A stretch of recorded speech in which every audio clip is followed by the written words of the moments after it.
plan includes a waiver from requirements of the Texas Education Code which pertain to teacher certification. Specifically, the exemption will allow the district to hire teachers for hard-to-fill career education programs such as welding or automotive technology and health sciences.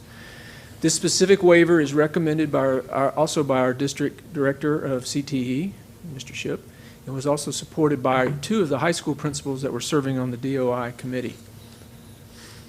So just to kind of summarize what our District of Innovation contains, it has 2 parts. One is proposed that students may begin instruction earlier than the 4th Monday in August, and obviously that's important because it's allowed us to have calendars the last few years that have more balanced days of instruction, and so we've been able to achieve better balance. It does mean starting earlier. It also enables us to conclude that semester prior to winter break. And then the other one, as I mentioned already, is pertaining to teacher certification, and that is proposed a person may be employed as a teacher without an appropriate certificate or permit issued by Subchapter B of the Texas Education Code if the person in the subject matter to be taught has relevant work experience, formal training or education, and licensure or certification or registration. Now, the district would use this exemption to fill CTE positions in areas where it cannot find qualified applicants, so we would always go through that process first. And we've had a couple over the years where we haven't been able to start programs. This benefits the students of the district by providing opportunities for the district to consider qualified industry professionals who may have industry training and certification but may not hold a teacher certification. And just to kind of remind, this has become even more important when we switched over to endorsements at the high school level, which emphasize specific units of study, including business and industry. And so many of our students seek to earn endorsements in areas such as manufacturing or technology and health sciences. And sometimes finding certified teachers in these positions can be difficult. It often depends on the economy and how that goes. An exemption from this will allow the district to hire qualified candidates who may not be certified teachers but who bring authentic field and industry knowledge and skills to the classroom. Such professionals can provide students with not only unparalleled learning experiences but also real-world work experiences, as they typically hold multiple certificates in their areas of expertise. So there was discussion, and certainly we know we wanted to make sure we put in some protections to make sure that this wasn't just used without some thought. So to ensure that this exception is used to obtain the most qualified candidate, the district will implement administrative procedures that require establishing credential guidelines for the position prior to doing this. 2 is ensuring that there is a training plan for this position. And then 3, seeking the superintendent's approval. We would establish local credential guidelines that require the subject matter to be taught, some kind of requisite experience, and it would be based on the particular area. And then teachers would also be required to get training in pedagogy and classroom management. And then we would certainly offer this for review by the superintendent prior to doing this. And then the superintendent can update the board periodically if we do this and how often we do it. So we tried to build in some practices to ensure that we just didn't do this unnecessarily. So just some reminders about the plan. It must be renewed in 5 years. The board can terminate or amend this District of Innovation plan at any time by following the procedures set out in Chapter 12A. And just also a reminder that just because we approve the plan, it doesn't compel our district to actually use any of these exemptions. So if we wanted to, for example, not start school till the 4th Monday, we can always do that. Or if we didn't choose to hire anyone without a certificate, we can certainly still do that. So at this point, I just want to say that the district level planning decision-making team does respectfully request your approval of the plan. Okay, very good. Thank you, Dr. Hines. Do we have a motion? Move to approve. I second the motion. Motion and a second. Any questions for Dr. Hines? Yes, I do have one, and I don't know if this is a Dr. Hines question or a Mrs. Galatis question, and I hate to put either one of you on the spot, but in reading through the way that the proposed language is written and then looking at the explanation provided, this is designed to address CTE, but in the language in the proposed statement, it doesn't specifically mention CTE, and perhaps number 3 is the catch-all there where we include licensure, certification, and registration. I'm imagining some scenarios in my mind where somebody who has worked as construction materials testing decides they want to teach physics or something like that. And I mean, I'm fully on board with the CTE component of it, but since I don't see that specified in the proposed language, that works. And that's really, we're writing kind of our specific rules. We're asking for a waiver from the one rule, which is very broad. It's certification. So we're asking for a waiver from a very broad rule, and through our explanation, what we're explaining is our intended application would be very narrow for CTE. So our explanation is part of the official document that's on file with Yes, CTE? we will post that on our website. Okay. I was concerned that only the Yes, italicized. but that's why we're asking from an exception from the rule as it exists. We're explaining how we will apply it. Okay, thank you. Yes, sir. Dr. Hines, and I think I know the answer, but, so we have teachers that come that may not be certified, but they want to go back and get an alternate certification because they came from industry and now want to teach. This is not the same thing, is my understanding. We are basically exempting them from having to get any teaching certification, but we are putting them through some pedagogy of classroom management and. Yeah, and I really, yes, the answer to your question is yes. And, Okay. and honestly, I don't really know that there are too many times that we would actually ever use this. There, I think there was I was racking my brain, way back when I was principal at Oak Ridge High School, we were trying to start a healthcare science program, and we just couldn't find anybody. And we didn't start it for a year because we couldn't find anybody at that point. And I remember talking to a applicant who had been a nurse for several years, and she was just like, yeah, I just don't know if I'm going to go back to school. But I train all these new nurses, and so she had a lot of qualifications, and that's probably the best example I can give you of somewhere we might say, yeah, this might be a time we need to do that. Generally, a lot of folks would be willing to enter into an alternative certification program, and that certainly is the best route because it formalizes the training.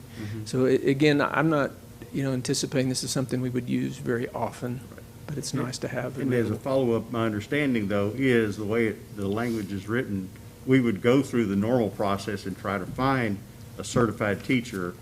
Should we come up short in that area and not be able to? That would trigger this, yes. Then that triggers the exemption. Yes, sir. Okay. That's how we would use it. We would go through the normal process, and then if we don't have any luck, we'd circle back and trigger this process. Thank you. Very good. Any other questions? All right, all those in favor of the motion, please. Very good. Any against? All right, motion passes. Thank you. Very much. All right. On to item 6. Consi- 5A. Yeah, 5B. 5B. Mr. Hubert, if you don't There it is. mind, if we could circle back. Mr. Halm has just arrived, and so Yes. perhaps we could take a moment and allow Mr. Moore to present him with this plaque maybe and get a photo. Please do, yes. Mr. Halm, thank you for, we celebrated you all earlier. Sorry that you couldn't be here, but we want to celebrate you now because we appreciate all that you do. So let's give a hand to Mr. Halm and the work that he did.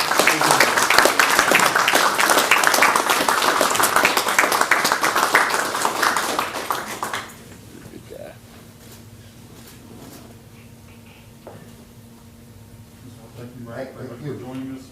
And on behalf of the board, please accept our great appreciation. Okay. Thanks, Dan. All right.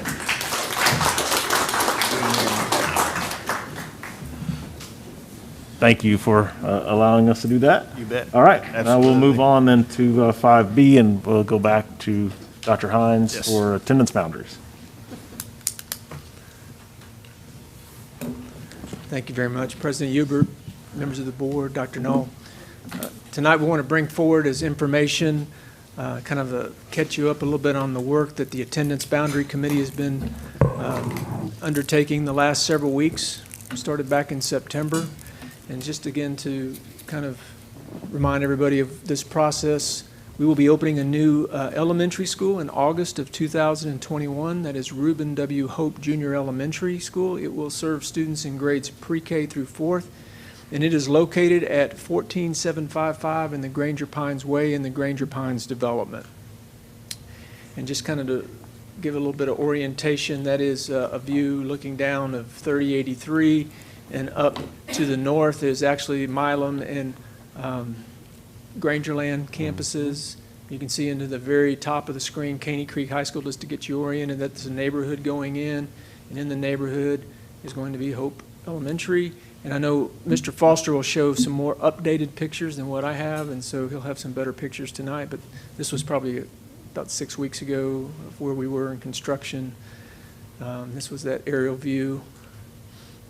And you can see the neighborhood off in the distance, and they've certainly put in even more houses since then.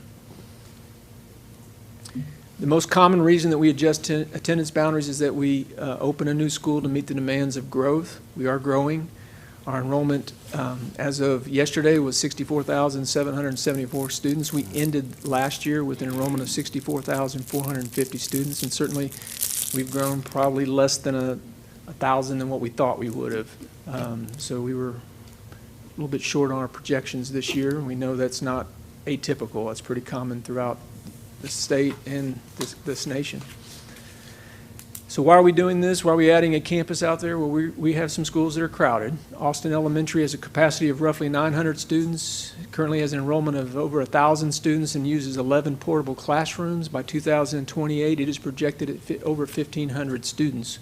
Craton Elementary, with a capacity of 675 students, ended the previous school year with an enrollment of over 800 students, and it has currently 10 portable classrooms, and it's also projected to grow to over 1,000 by 2028.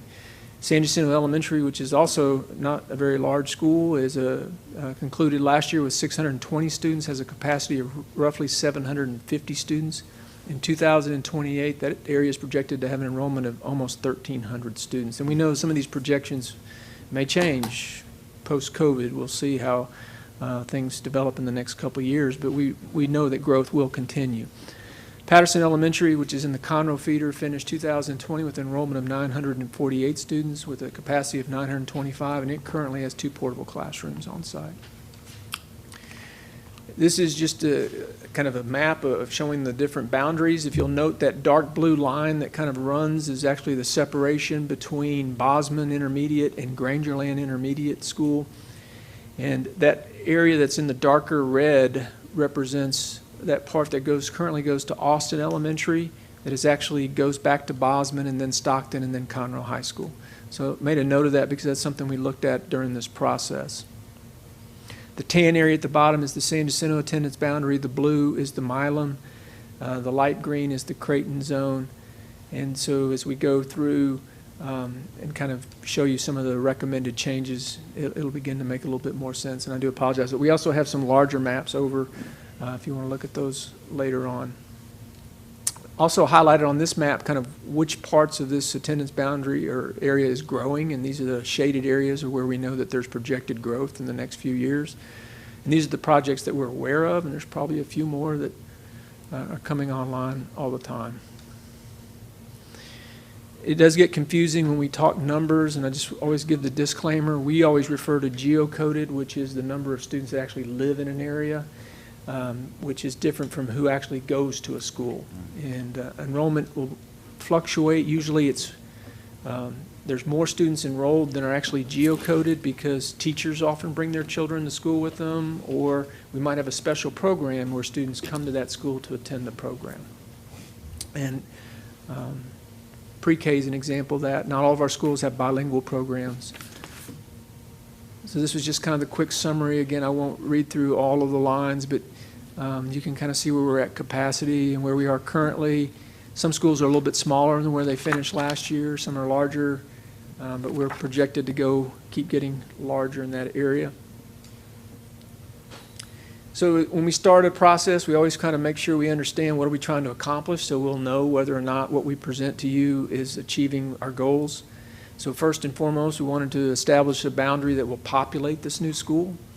We also wanted to provide crowding relief and some future capacity for Austin and Craton, as well as San Jacinto Elementary schools.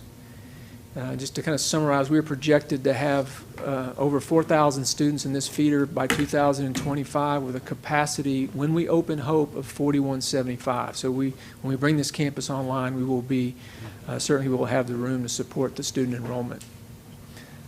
Without Hope, we are going to be way under capacity. And the 8-year projection is almost 5,000 students, so we know we're going to need an elementary in the next few years. Dr. Hines, do these number include the pre-K students that we'll be bringing on? These include our pre-K based on pretty much the same averages that we're using now. So we this was our first year of full-day pre-K, and we expected a little bit of an increase in the percentage of attendance. We didn't realize that this year, so we'll see if that plays out in the next couple of years. This is a challenging process, and the committee understands that. We know schools are communities. Families often have a history with a particular school. They often choose where they live to go to a particular school. We know when we change boundaries, we disrupt routines because they're on their way to where they're going. We haven't opened an elementary in the Caney Creek feeder in several years, so this is not something we've had to do in a while, and it's a change. And we knew this going in, that in order to achieve the objectives that we set out, we were going to have to move a lot of people because of where the schools are. We were going to have to do some shifting. So we had some goals. Always through this process, we want to be mindful that we want a quality education. That's our mission. We want our schools to be top-notch. So regardless of how this lands, we want people to be happy with their schools. We established an ABC, or an attendance boundary committee, and we have had an outstanding committee that has worked on this, as I said, for the last 3 months, and they've done a great job. We draw boundaries that support efficient and effective use of our facilities and maintain fiscal responsibility. We want to reduce enrollment at overcrowded campuses. One of our goals is to try to get out of the portable business where we can. So we certainly set out to try to accomplish that. We also wanted to plan and allow for growth through our new and existing campuses and future growth. And so we wanted to think about that as we went through this. We know that next year we'll actually start this process for a new K-6 campus that'll come online in Conroe a year after that. So that is one we'll start planning for. So we were thinking about that a little bit as we started talking about Patterson and Anderson. We know we're going to have another elementary. We think it's going to be somewhere in the 242 corridor, so we were trying to be mindful of that as we were working on this. We know that in 2023 we plan to open a larger replacement junior high school for Moorhead, and at that point the current Moorhead campus is slated to be converted back to an intermediate campus. So we want to be mindful of that too as we go through this process. So again, I mentioned we had an outstanding committee. Co-facilitating with this was Mr. McCord, and he'll join me up here in a minute to present some information about the maps. But that was our committee. They did a great job. We looked at a lot of things. We considered capacities, input. We looked at demographic factors, history, geographical proximity, locations. We wanted to minimize impact. But as we kind of learned through this process, to do what we needed to do, we were going to have to impact a lot of folks. And again, I mentioned some of these other things that we've already looked at. Oops. We also looked at mileage and driving, and our hope was to improve the commute for everybody. We know that some folks in this plan will have further drives and some will have shorter, but we did look at that process and tried to be as efficient as we can. We have had 3 different presentations that we've made publicly through our Zoom presentations. We just had one last week, and all those are recorded and currently on our website. The committee worked through several different versions, of which we brought forward 3 in November for public feedback. They were 6.4, 7, and scenario 7.1. So those are the 3 that we kind of landed on after studying many others. And our committee choice is 7.0. And just to kind of give you a few highlights of what's in these scenarios and what they bring. In each of them had pros and cons, and they were really kind of minor tweaks. Once we kind of ruled out the things that we didn't like or we didn't think made sense, we kind of narrowed down to these 3, and they have different variations. One thing I will point out, in 7 and 7.1, both of those offered movement of students out of Austin, back to Patterson, and then moving some students from Patterson to Anderson.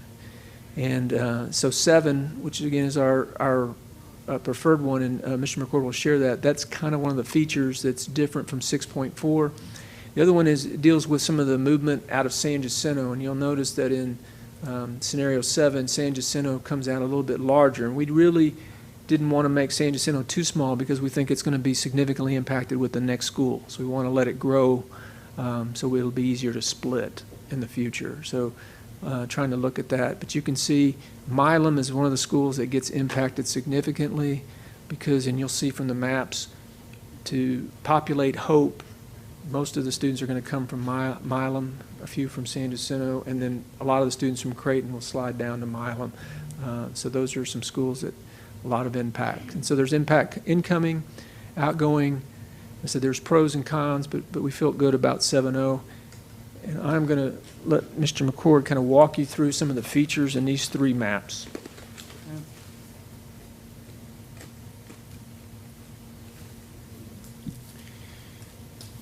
Good evening. I want to start by just reiterating that all three of the community presentations are on our website and are available to view on YouTube.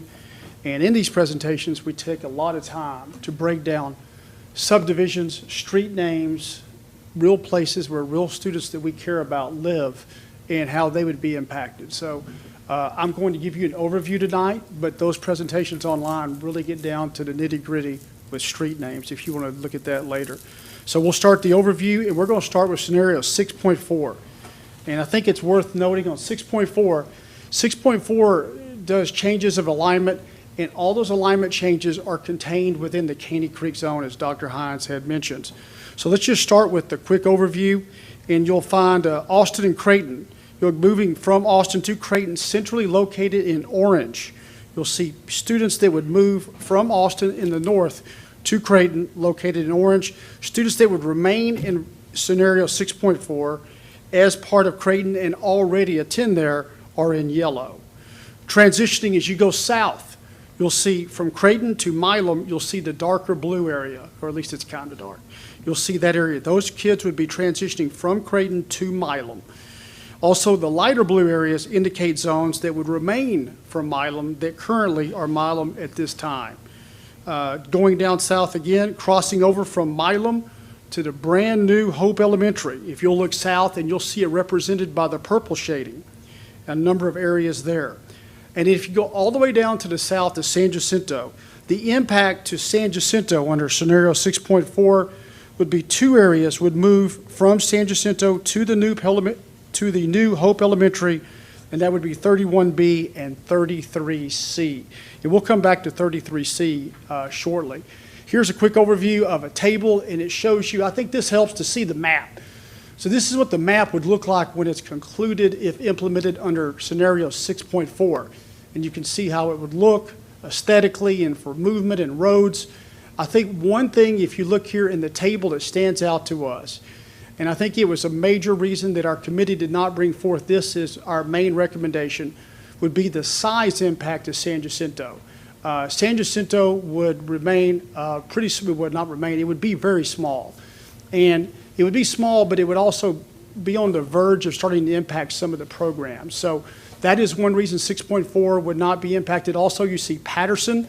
Patterson really receives little or no relief at all under version 6.4.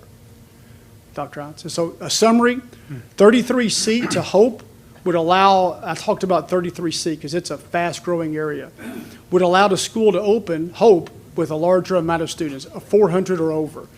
San Jacinto would have a smaller number of students, and that was one of our cons when it came to 6.4. Craton is 641 in all three scenarios. So it would be smaller than it is now. It would be within its population totals that it can hold, but it was 641 in all three totals. Austin remains larger, and it really, we'll talk about this in just a moment, it does not solve the fact that students from Austin are split into two different intermediate feeders. So that is also a con within 6.4. So we're going to flip on over to 7.1, and I'll be a little bit repetitive, but I'll try to keep it minimal. So once again, you see orange coming from Austin to Craton, yellow, students that would be in Craton if 7.1 was implemented and reside in the zone now for that school. Transitioning to the south, you'll see Craton to Milam in dark blue. You'll see the lighter blue zones represent areas that are in Milam now and would remain so. Now, here's what starts getting important to me is notice different from 6.4, crossing over from Patterson to Anderson up top in, I call it steel blue, but it's blue. in the steel blue shading, you'll see 13 and D14 sections. 13 and D14 sections up in the northwest, they would transition from Patterson to Anderson. Likewise, transitioning in the green, at least it's green to me. Likewise, transitioning from Austin to Patterson and Green on the west side are 26C and 27A. This is important because note this would take them from the Caney Creek feeder to the Conroe High School feeder cleanly, pre-kindergarten through 12th grade. Going down south, changing from Milam to the new Hope Elementary in purple as before. Purple would denote the Hope Elementary boundaries. Specifically, San Jacinto would lose 2 sections on its border in this iteration, 31B to the new Hope Elementary there on the east, and also 33C, which would be on the western side, which is, I said earlier, a fast-growing area. So it's really, kind of in summary, it's noteworthy that 26C and 27A there in the west would move from Austin to Patterson. And Patterson in this iteration, version 7.1, Patterson does get some relief, and Anderson gets kids that it can very easily hold. So it solves more things than the first version 6.4 does. And going on to the next slide, here's kind of a overview. It does provide a larger geographical footprint for Milam. So Dr. Hines, can you go backward just one? So you'll see that there, and the larger geographical footprint is really that 34A section there on the western side. So that is something that will contrast to version 7.0. So if we can go back to the next slide, Dr. Hines. San Jacinto would still have a smaller number of students, which is a major con, was a major con, and is a major con for the committee. Craton still is 641. Austin, look there, it does receive some substantial relief for Austin. It does help them. Milam increases to a good number. Hope will be 400 or over once everybody's there. It gives better numbers to Patterson. It gives better numbers to Anderson. Note that version 7.1, scenario 7.1, does move the largest total number of students of all 3 iterations that we look at. So that is 7.1, and going to the next slide, this is the version that the committee overwhelmingly supports and is recommending. It also addresses a larger number of issues, providing boundary help not just to the Caney Creek zone, but also to Conroe High. Again, as with the previous iterations, orange is from Austin to Craton, yellow is existing Craton students. Transitioning from Craton to Milam is the dark blue, and it really looks dark blue in this picture. That's very helpful. The light blue zones still represent areas that are Milam now and would remain so. Crossing over from Patterson to Anderson at the top left in steel blue, that would be Patterson to Anderson once that's 13 and D14. Likewise, just like with the previous version, transitioning from Austin to Patterson in green. And remember, that's not just going from Austin to Patterson. That's going from the Caney Creek zone to the Conroe High zone, or 26C and 27A. You can see purple, most of the purple moving from Milam to Hope Elementary. Now, this version too, and Dr. Hines can point out, so 34A in this version would go to Hope. And what that does, it really gives a larger geographical footprint to Hope as Hope begins to get established as a school. San Jacinto Elementary in this iteration only loses 1 section, and that is 31B there in the southeast corner. And that leaves 33C right there. And a valuable reason to leave 33C there is that is a fast growth area. And as we possibly, we plan to open up a new flex school in Caney Creek, that gives us some ability to be more flexible because it's going to be a larger number of students in San Jacinto. And once we start having to go back and relook at this again, that will be very, very helpful to us. And, I just think it's really important having kids of my own, understanding how the world works. If you look at the green, just having 26C and 27A cleanly in the Conroe feeder is nice. You see Patterson get relief, and I think that is helpful. So I just looking back, just going over the greatest positives coming out of the committee for scenario 7.0, and it separates from the other options to us are this, is that San Jacinto would retain a population of over 400. giving a lot more flexibility and ability to have really effective functioning programs everywhere, including San Jacinto. 7.0 will allow us to maintain a bilingual program at San Jacinto. And it's very important to their students, their parents, the school, and the community. By keeping, as I mentioned, 33C with 7.0, it gives us ability to maneuver when a new Caney Creek feeder elementary comes online. You know, like I said, it keeps Hope over 400, keeps all the schools north of 400, keeps all their programs in all likelihood, and we talked about 26C and 27A. I mentioned that being cleanly in the Conroe feeder. So those are our, here's a summary of it, and it just really reiterates what I just said. You can look at the numbers. The numbers are really attractive compared to the others. I would direct you here too. You can see the bilingual numbers in the middle table. And you can see what this brings to the table, well, literally, is that being able to keep that bilingual program at San Jacinto, which is really important to us, and was really important to the committee. And then down at the end, you know, these are real children and real people and real families, which is why I value and appreciate all the committee's efforts in coming up with this. But if you see at the bottom, it shows you the impact, the incoming and outgoing impact of students in the real world that would affect each of the campuses from Austin, Craton, Hope, Milam, San Jacinto, Patterson, and Anderson. The greatest impact would be at Milam. Generally, if you look at the map, what's happening is to populate the schools and do it right, we're pulling people from north to south, and at the very bottom, pulling people from south to north. And so Milam would be impacted the most, but under 7.0, Milam would be in great shape. Here's a table that shows you the numbers, and it's really playing chess, not checkers, and it gives Patterson help, and it addresses issues to the far northwest and to the far southeast and everywhere in between. So there's a summary, and I think that's it, Dr. Hines.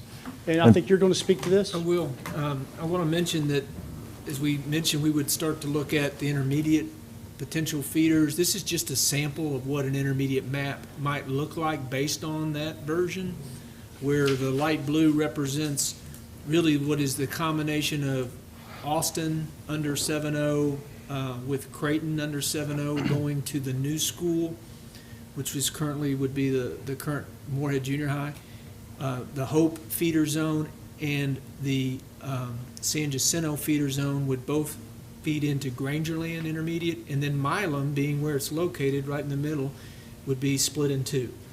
But that would give a nice sized cohort so that when the fourth grade splits, about half would go to one intermediate and half would go to the other. And so it gives a pretty good split. That's just an example. Obviously, we'll come back and study that in a couple of years, but we wanted to at least look at some possibilities as we work through this. I would share that our attendance boundary committee did not take this task of changing boundaries lightly. It recognizes the impact that this change has on families as it works to achieve the goals. We are committed to providing quality educational experience at all of our schools, and we do plan to come back in January and bring you our recommendation for your consideration.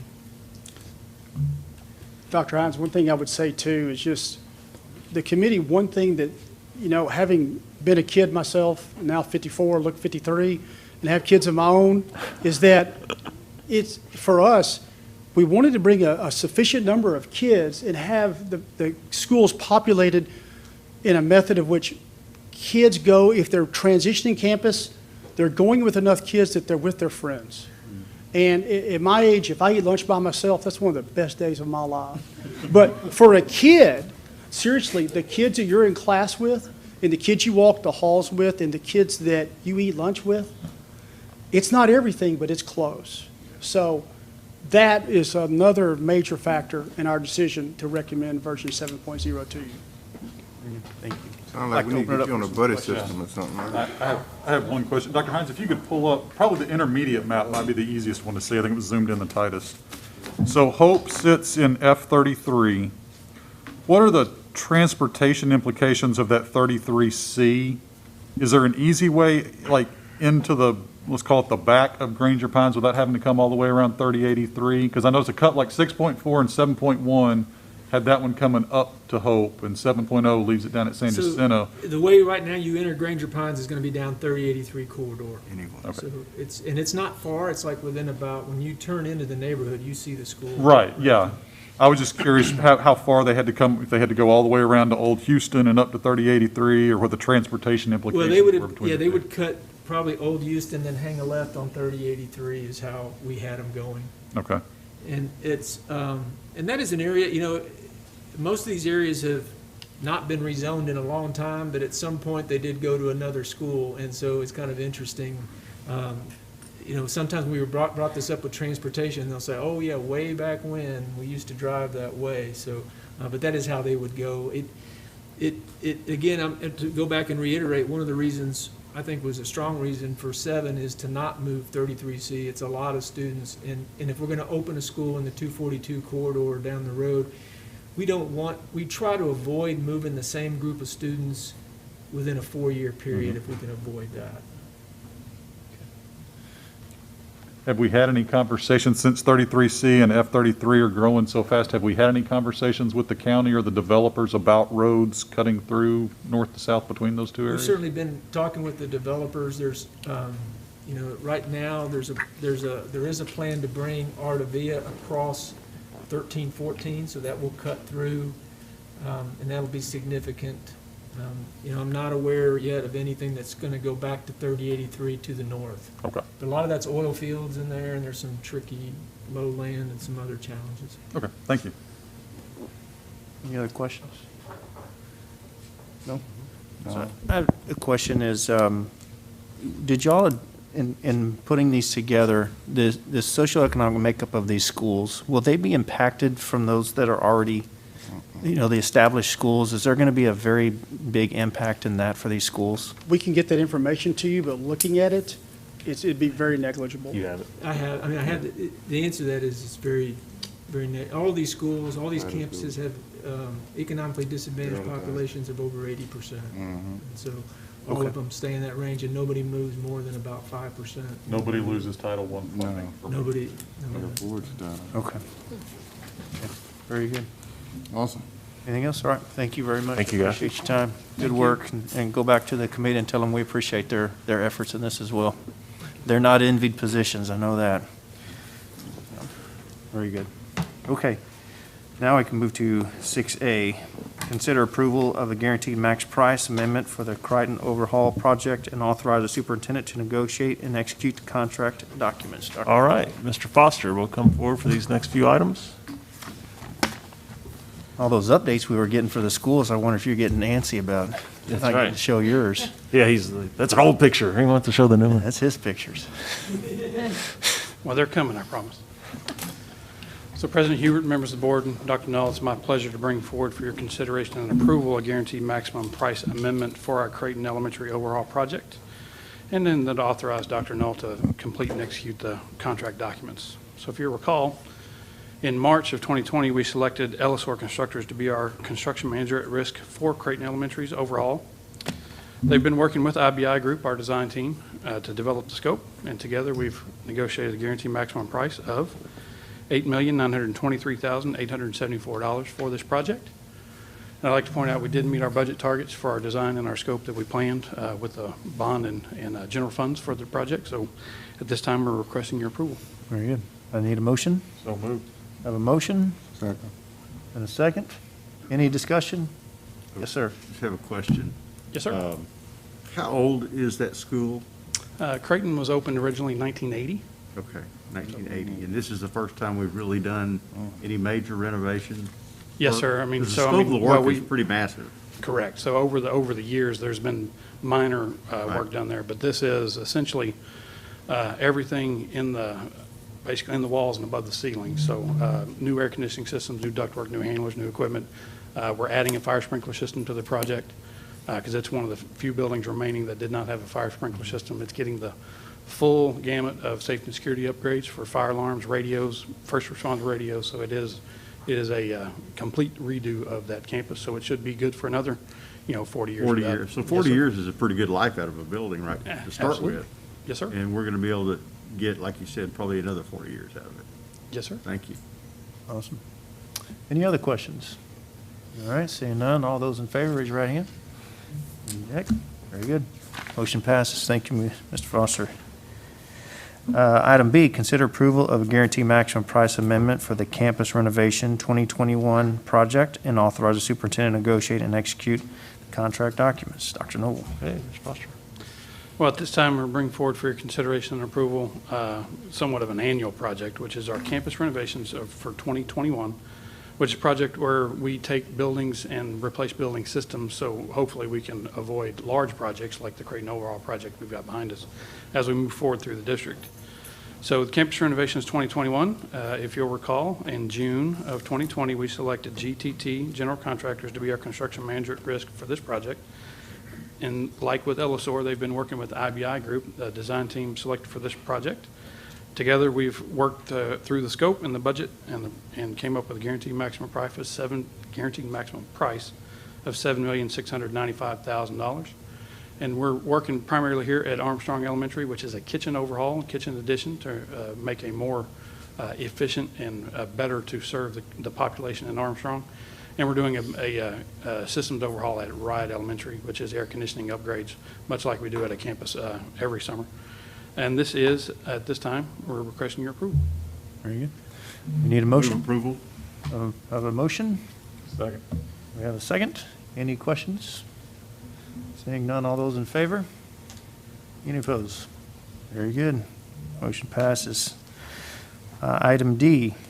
We're at D or we're at C? C. We're at C. Consider approval of a guaranteed maximum price amendment for the new junior high school in the Caney Creek Feeder and East County Transportation Center project and authorize the superintendent to negotiate and execute the contract documents. All right, Mr. Foster.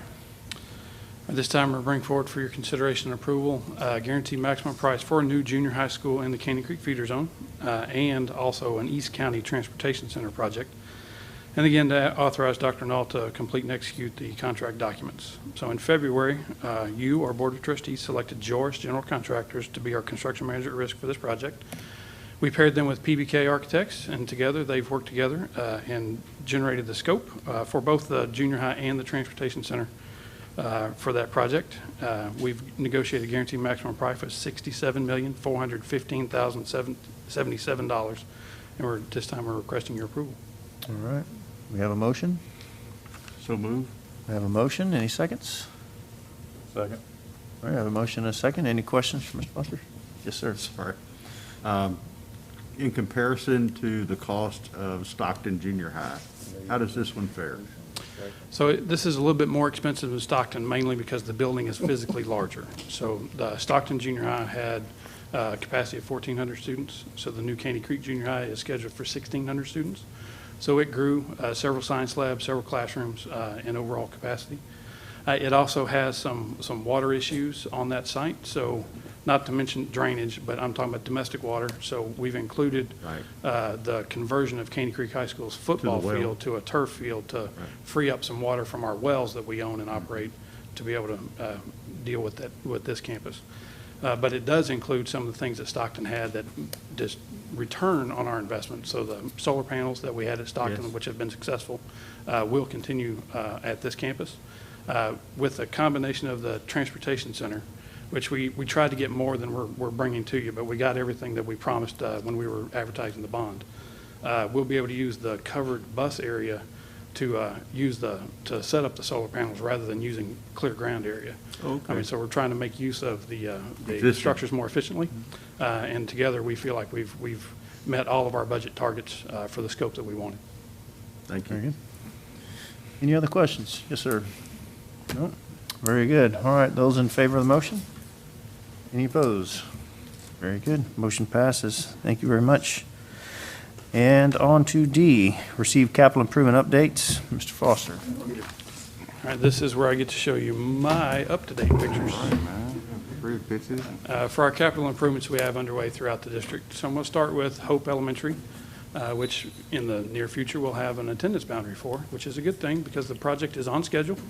Scheduled to open August of 21, so you can see from this overhead shot. It's the same angle that we showed you last month, but so you can see the progress. We're calling the building a dry state currently, so the windows are in. The masonry is about 80% complete, so they're worked from the back to the front. So if you were to drive by there now, you'll see they're working on the brick and the brickwork in the front of the building. On the inside, we're starting to see building systems, things come together. So this is a framing shot of the interior of the library. So it just kind of shows you the complexities of things that go on inside the building.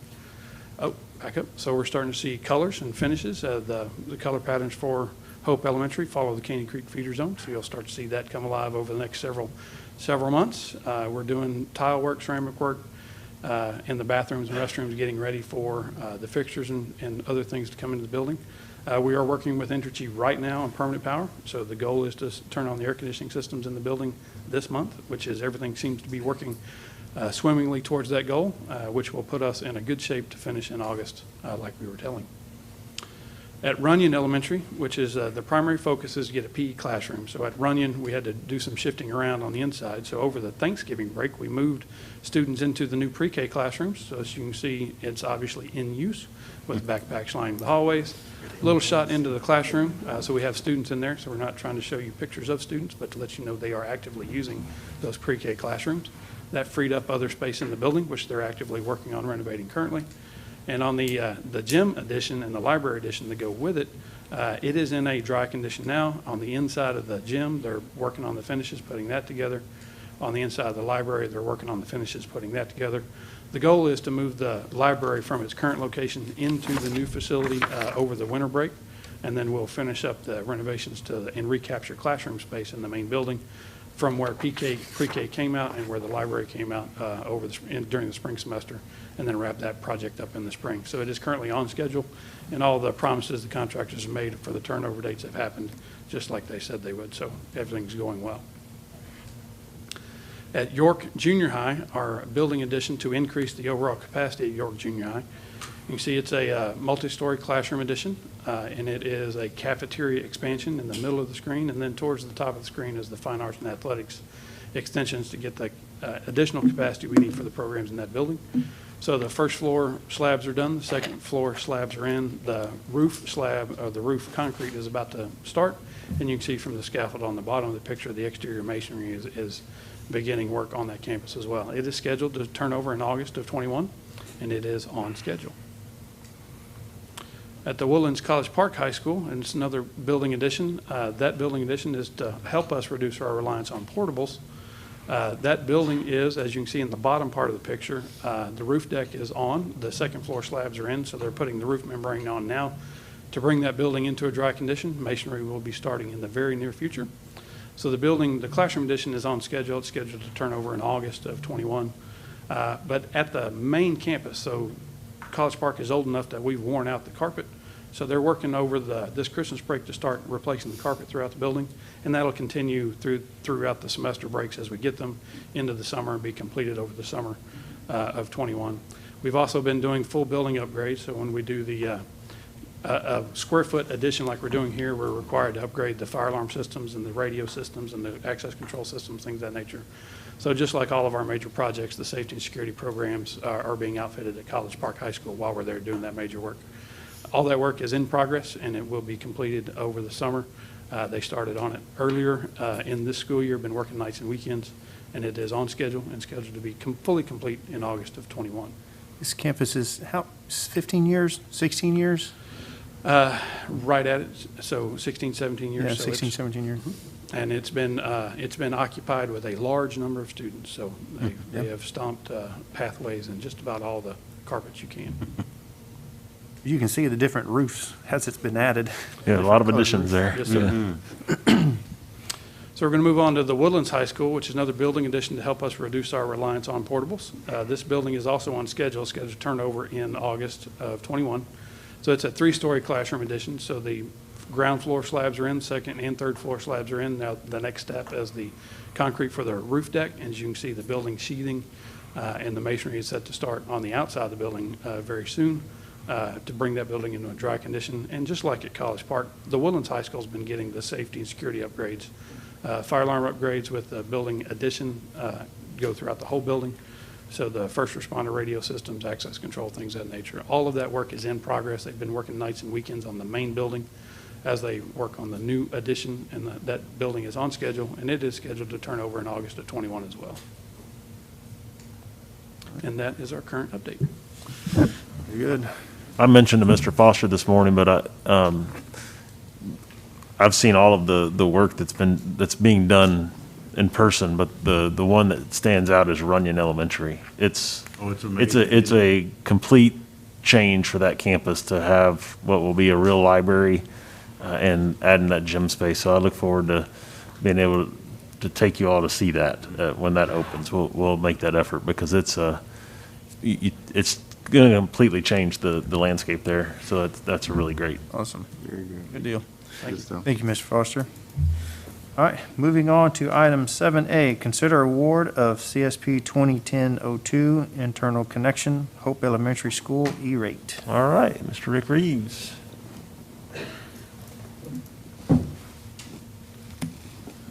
Good evening, President Hubert, members of the board, and Dr. Knoll.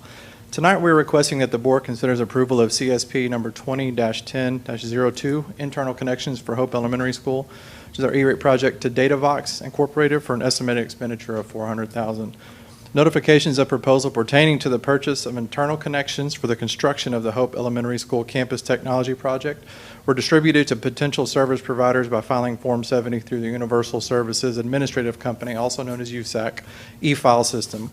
The proposal was advertised on the CISD purchasing website and also 2 times in the Courier. Under the CSP, the purchase of internal connections for the campus will consist of any combination of the following items. So there's wireless access points, routers, switches, racks for routers and switches, phones, uninterrupted power supply, and any cabling and cabling components related to the installation and operation of these devices.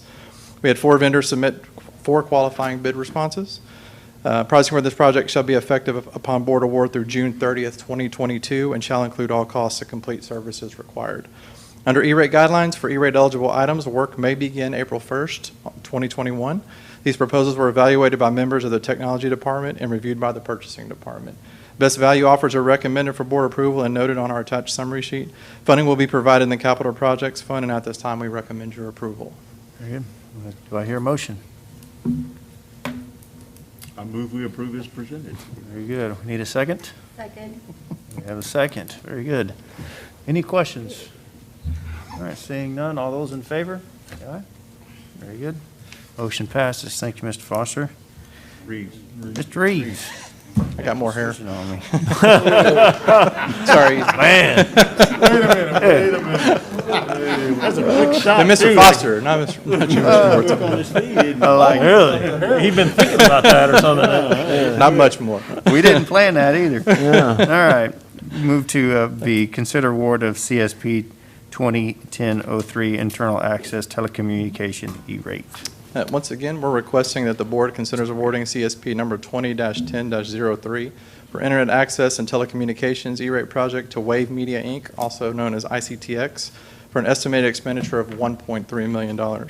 Notifications of proposals pertaining to the acquisition of internet access and telecommunications services for CISD were distributed to potential service providers by filing Form 470 through USAC, their e-file system as well. The proposal was advertised on the CISD purchasing website and also twice in the Courier.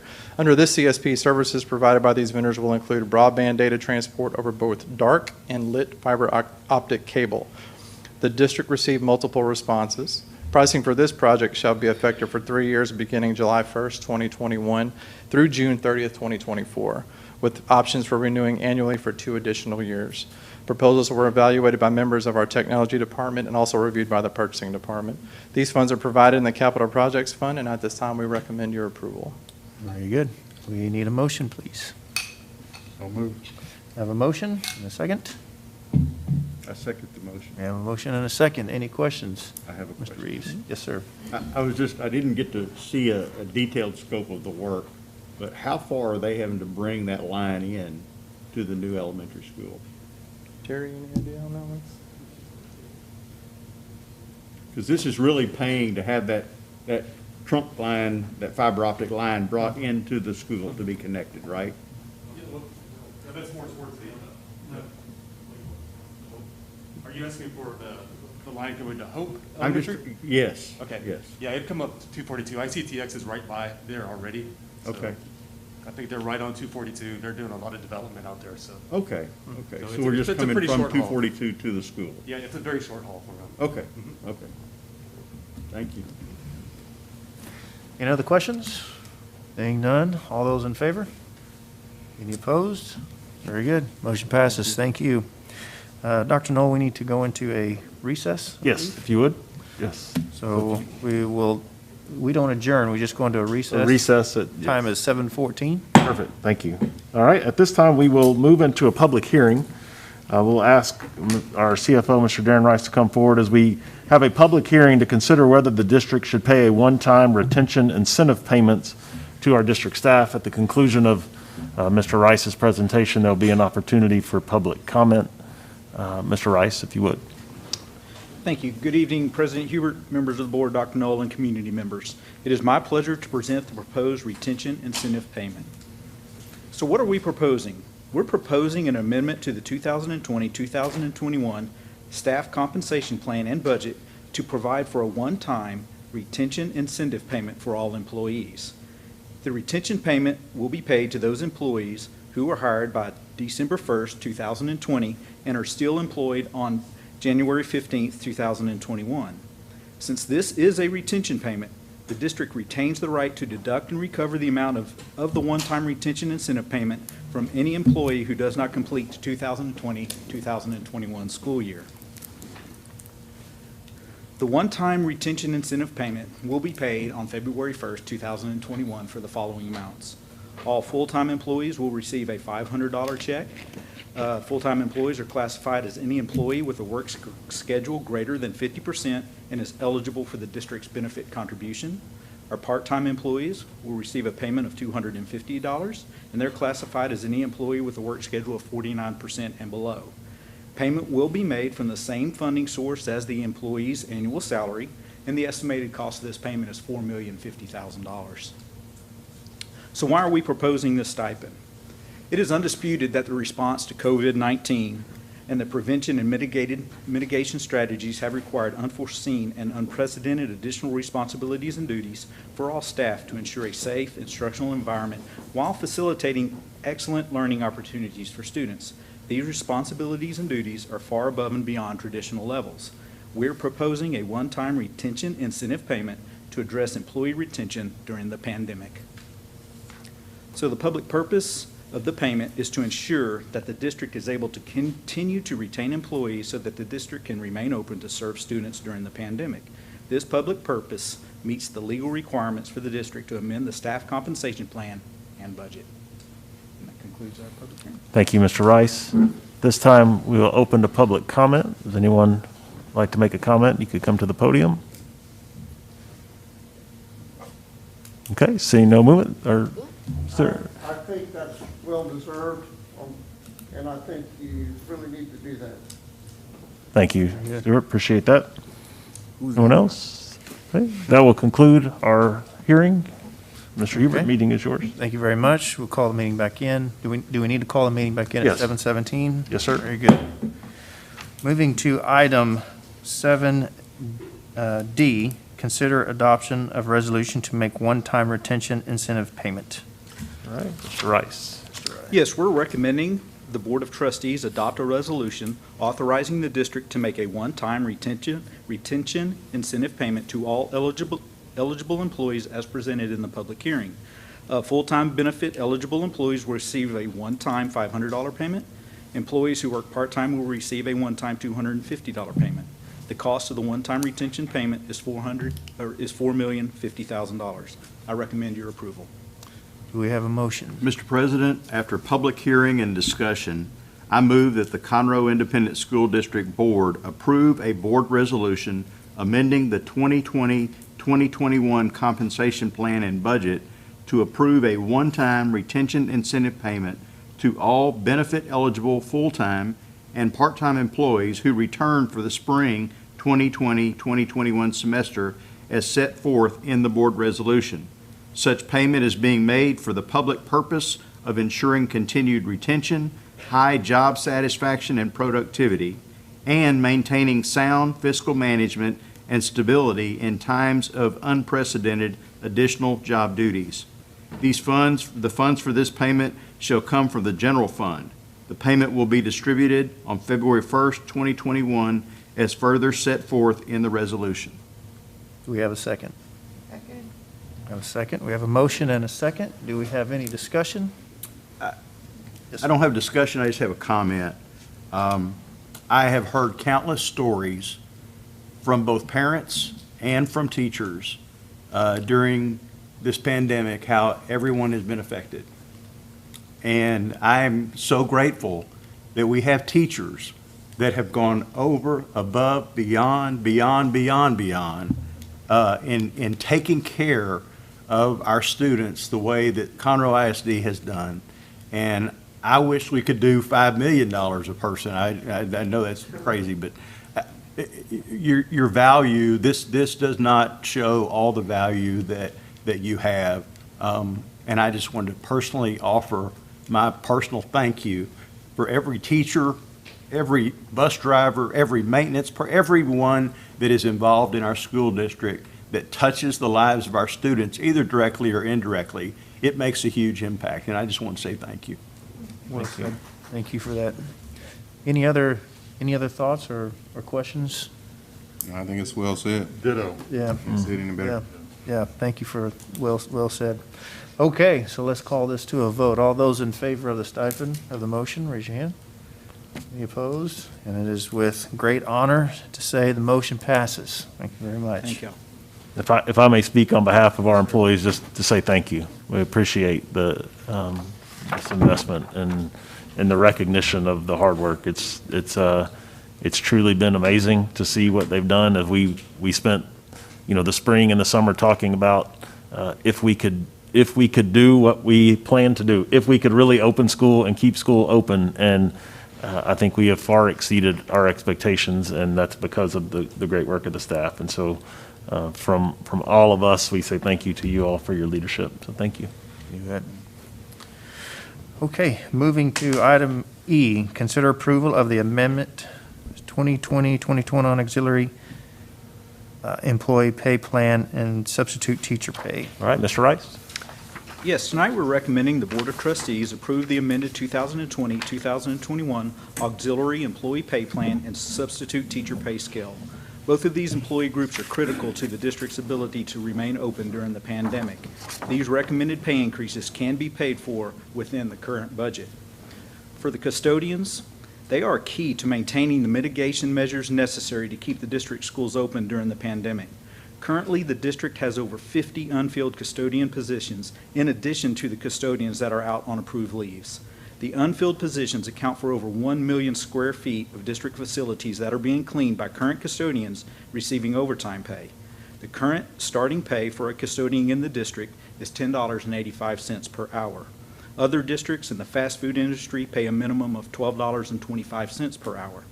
By increasing the hourly wage for level 1, 2, and 3 custodians that are not in a supervisory position by $1.50 per hour, starting pay in the district for these positions will be $12.35 per hour. This will allow the district to be competitive. And TASBO has agreed that the recommended increase is appropriate considering the current market conditions for these hard-to-fill positions. And then to maintain the integrity of the district's pay scales, it is also recommended that the hourly rate of level 3 custodians in a supervisory position and all custodians level 4 and above be increased by $1 per hour. This will bring the starting hourly rate for these positions to $16.25 per hour. For our substitutes, the substitute teacher job fill rate has been below 70% for most of the school year. The district believes that by increasing the daily pay rate, the district will be able to attract additional substitute teachers, as a recommended increase will bring CISD in line with what other districts are paying. The recommendation is to increase the substitute teacher pay rate by $10 per day.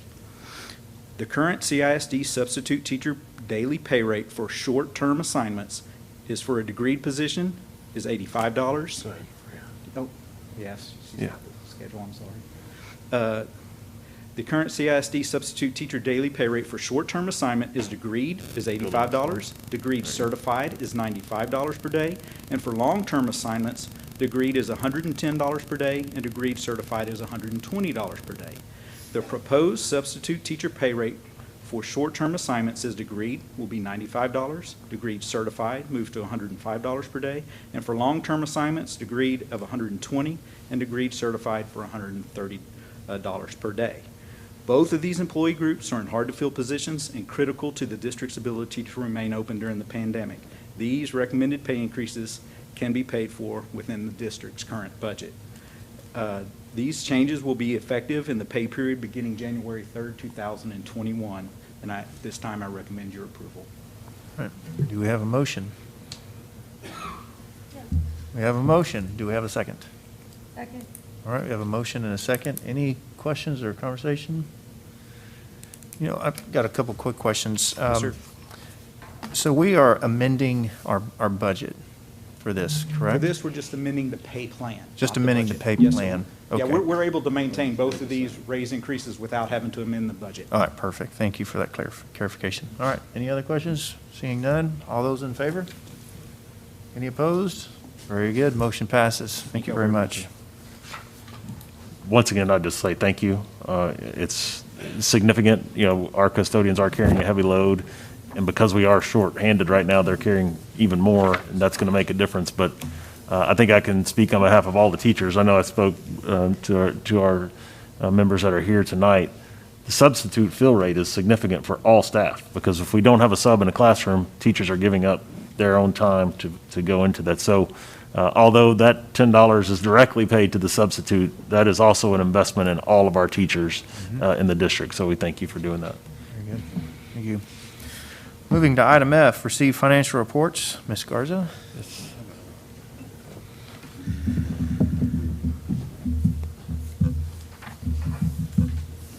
Good evening, President Hubert, members of the board, and Dr. Knoll. It is my pleasure this evening to present the financial statements as of November 30th, 2020. The first statement we'll look at this evening is the balance sheet. The balance sheet shows the district's assets, liabilities, and fund balances. Presented here are for the general fund, the debt service fund, child nutrition, and self-funded insurance. In the general fund, we have total assets of $568.7 million. In debt service, $121.5 million. Child nutrition, $4.4 million, and in self-funded insurance, $9.8 million. Taking a closer look at our cash and investments, total cash and investments in the general fund is at $203 million. The majority of that is made up of our state investment pools at $149.7, and the remainder in our TCG investment advisors at $52.5 million. Next statement is our income statement. The income statement shows the district's revenues and expenditures. Our revenues come from three sources: local, state, and federal program revenues. Total expenditures in the general fund are at $88.5 million. In child nutrition, $2.9 million. Tax collection progress, I know we're early in the process. Tax bills went out in October, so we're slowly starting to see collections come in. We are trending about 0.5% above where we were last year at this time. We will see the majority of our collections come in over the next few months. We just wanted to give you an update on that. 2019 bond referendum, we currently have $105.3 million encumbered to date, leaving a total of $531.1 remaining. We have sold to date $311.5 million. That does include the most recent bond sale that we closed on last month.